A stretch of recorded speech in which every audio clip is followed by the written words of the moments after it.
To Washington, because President Donald Trump is speaking at the National Prayer Breakfast. It's a high-profile Washington event for faith leaders, politicians and dignitaries. Let's join him now. Can the liberties of a nation be secure when we have removed a conviction that these liberties are the gift of God?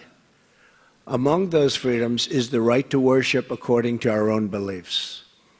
That is why I will get rid of and totally destroy the Johnson Amendment and allow our representatives of faith to speak freely and without fear of retribution. I will do that, remember.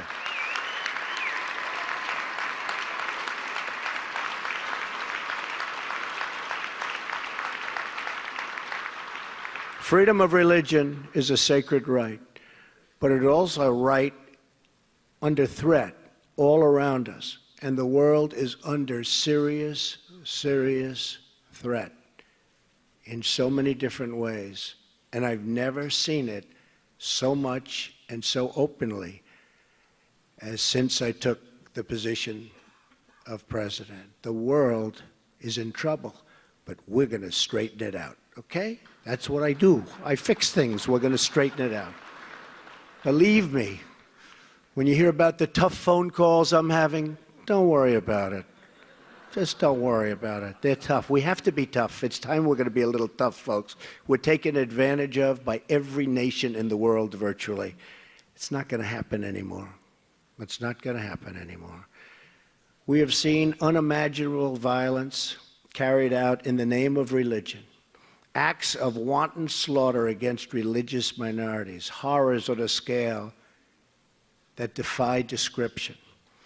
Terrorism is a fundamental threat to religious freedom. It must be stopped, and it will be stopped. It may not be pretty for a little while. It will be stopped. We have seen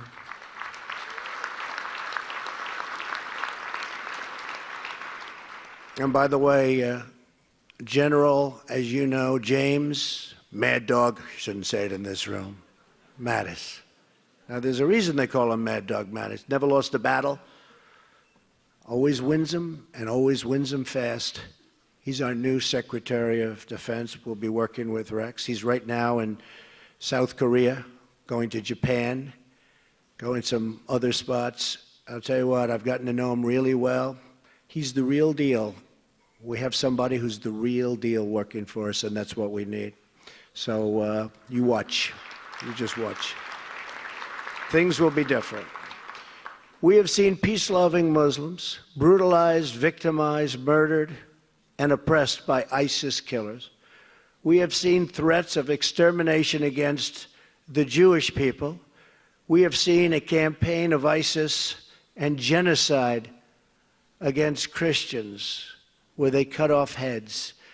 Not since the Middle Ages have we seen that.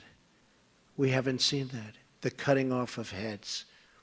Now they cut off the heads. They drown people in steel cages. Haven't seen this. Nobody's seen this for many, many years. All nations have a moral obligation to speak out against such violence. All nations have a duty to work together to confront it, and to confront it viciously if we have to. So I want to express clearly today to the American people that my administration will do everything in its power to defend and protect religious liberty in our land. America must forever remain a tolerant society where all faiths are respected and where all of our citizens can feel safe and secure. We have to feel safe and secure. In recent days, we have begun to take necessary action to achieve that goal. Our nation has the most generous immigration system in the world. But these are those, and there are those, that would exploit that generosity to undermine the values that we hold so dear. We need security. There are those who would seek to enter our country for the purpose of spreading violence or oppressing other people based upon their faith or their lifestyle. Not right.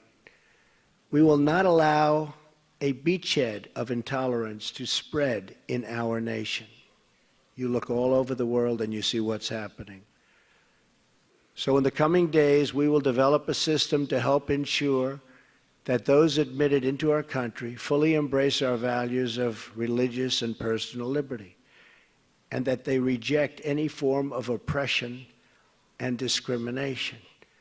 We want people to come into our nation, but we want people to love us and to love our values, not to hate us and to hate our values.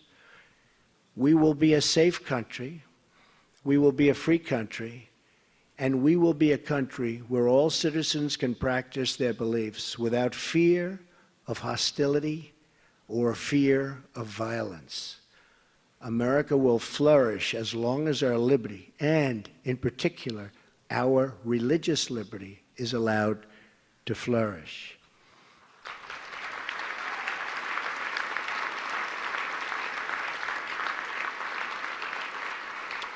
America will succeed as long as our most vulnerable citizens, and we have some that are so vulnerable, have a path to success.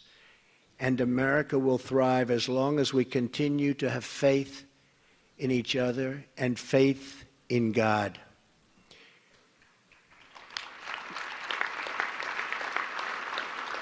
That faith in God has inspired men and women to sacrifice for the needy, to deploy to wars overseas, and to lock arms at home to ensure equal rights for every man, woman, and child in our land.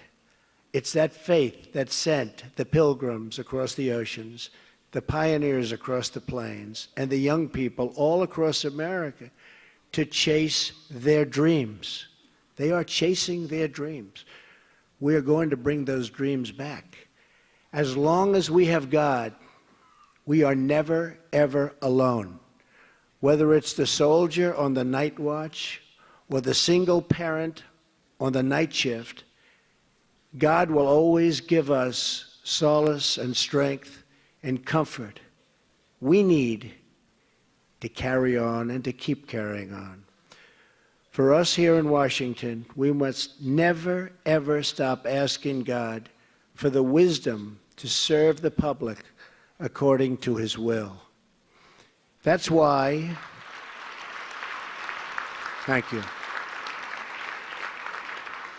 That's why President Eisenhower and Senator Carlson had the wisdom to gather together 64 years ago to begin this truly great tradition.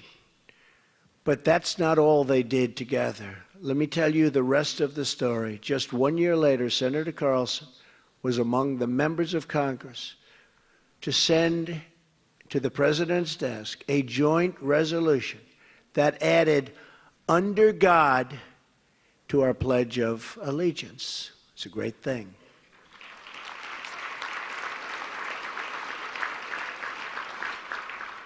Because that's what we are. And that is what we will always be, and that is what our people want.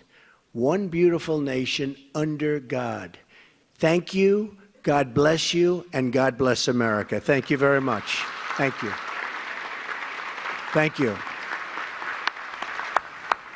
So, President Trump addressing the prayer breakfast meeting. Let's bring in our correspondent, Kim Katas, who joins us from Washington, D.C.